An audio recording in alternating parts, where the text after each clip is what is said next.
जय श्री राम, जय श्री कृष्णा, राधे राधे।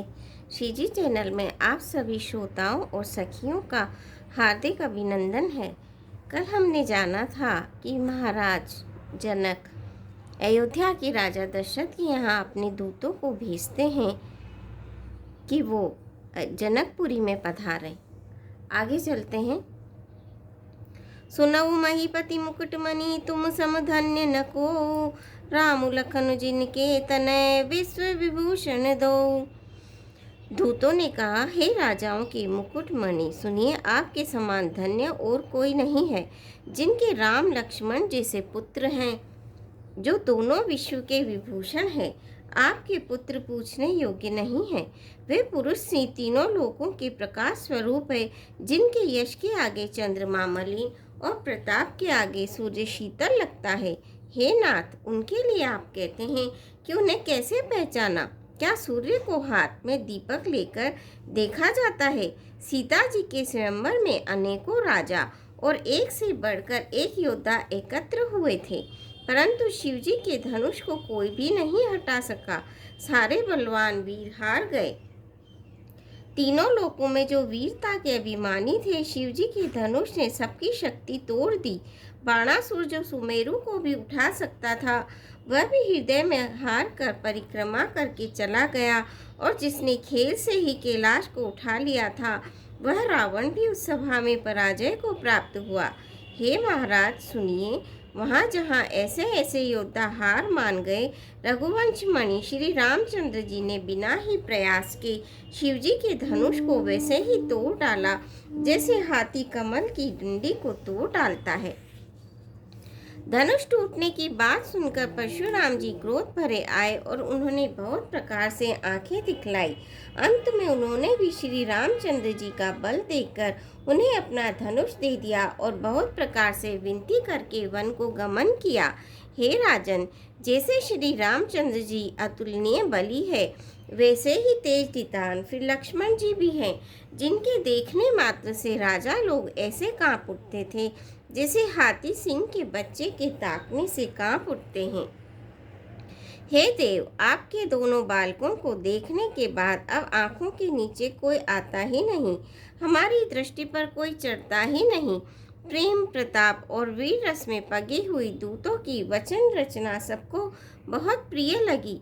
सभा सहित राजा प्रेम में मग्न हो गए और दूतों को निछावर देने लगे। उन्हें निछावर देते देखकर यह नीति विरुद्ध है, ऐसा कहकर दूत अपने हाथों से कान मूंदने लगे। धर्म को विचार कर उनका धर्मयुक्त बर्ताव देखकर सभी ने सुख माना। तब राजा ने उठकर वशिष्ठ जी के पास जाकर उन्हें पत्रिका दी और आदरपूर्वक दूतों को बुलाया और सारी कथा गुरुजी को सुना दी। जब समाचार सुनकर और अत्यंत सुख पाकर गुरु बोले, पुण्यात्मा पुरुष के लिए पृथ्वी सुखों से छाई हुई है।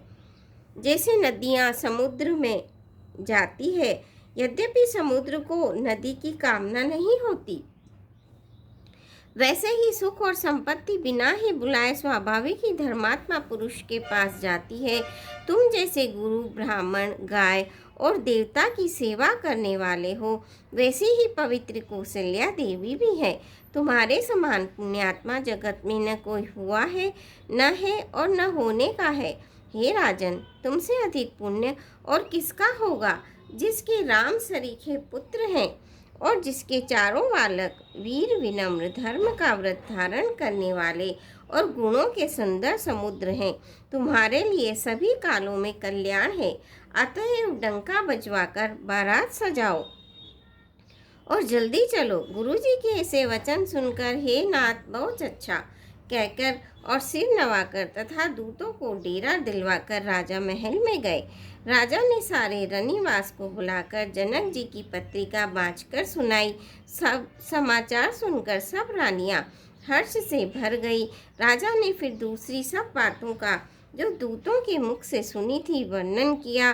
प्रेम में प्रफुल्लित हुई रानियां ऐसे सुशोभित हो रही हैं, जैसे मोरनी बादलों की गरज सुनकर प्रफुल्लित होती है।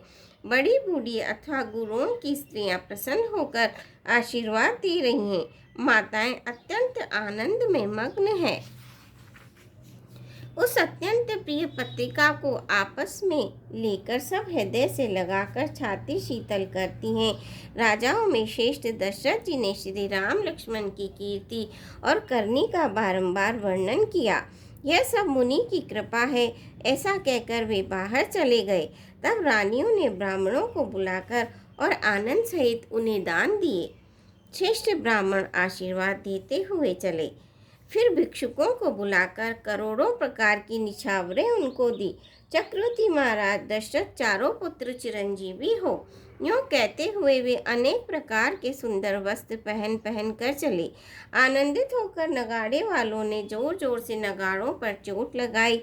सब लोगों ने जब यह समाचार पाया तब घर घर बधावे होने लगे। चौदहों लोकों में उत्साह भर गया कि जानकी जी और श्री रघुनाथ जी का विवाह होगा।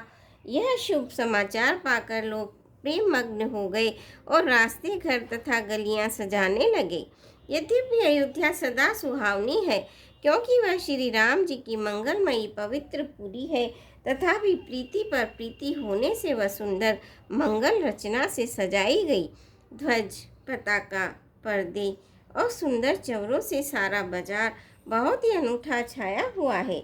सोने के कलश, तोरण, मणियों की झालरें, हल्दी, दूध, दही, अक्षत और मालाओं से लोगों ने अपने अपने घरों को सजाकर मंगलमय बना लिया। गलियों को चतुर्सम से सींचा और द्वारों पर सुंदर चौक पुराए। चंदन, केसर, कस्तूरी और कपूर से बने हुए एक सुगंधित द्रव को चतुर्सम कहते हैं। बिजली की सी कांति वाली चंद्रमुखी, हरिण के बच्चे के से नेत्र वाली और अपने सुंदर रूप से कामदेव की स्त्री रति के अभिमान को छुड़ाने वाली सुहागिन स्त्रियां सभी 16 श्रृंगार सजकर जहां तहां झुंड की झुंड मिलकर मनोहर वाणी से मंगल गीत गा रही है, जिनके सुंदर स्वर को सुनकर कोयलें भी लजा जाती है। राजमहल का वर्णन कैसे किया जाए, जहाँ विश्व को विमोहित करने वाला मंडप बनाया गया है। अनेकों प्रकार के मनोहर मांगलिक पदार्थ शोभित हो रहे हैं और बहुत से नगाड़े बज रहे हैं। कहीं भाट विरुदावली कुल कीर्ति का उच्चारण कर रहे हैं और कहीं ब्राह्मण वेद ध्वनि कर रहे हैं। सुंदर स्त्रियां श्री राम जी और श्री सीता जी का नाम ले लेकर मंगल गीत गा रही हैं। उत्साह बहुत है और महल अत्यंत ही छोटा है, इससे उसमें न समाकर वह उत्साह आनंद चारों ओर उमड़ चला है। शोभा दशरथ भवन कई को कविवर ने पार, जहाँ सकल सुर शीस मणि राम नील अवतार। सियापति रामचंद्र की जय, पवन पुत्र हनुमान की जय। मंगल भवनी अमंगल हारी, दबौ सुदशरथ अजर बिहारी। दीन दयाल विरद संभारी, हरौ नाथ मम संकट भारी। श्रोताओं, आज के लिए बस इतना ही। कल फिर आपसे भेंट होगी। आज्ञा दीजिए। आशा है आप मेरे चैनल को सब्सक्राइब करेंगे, वीडियो को लाइक और शेयर करेंगे। धन्यवाद।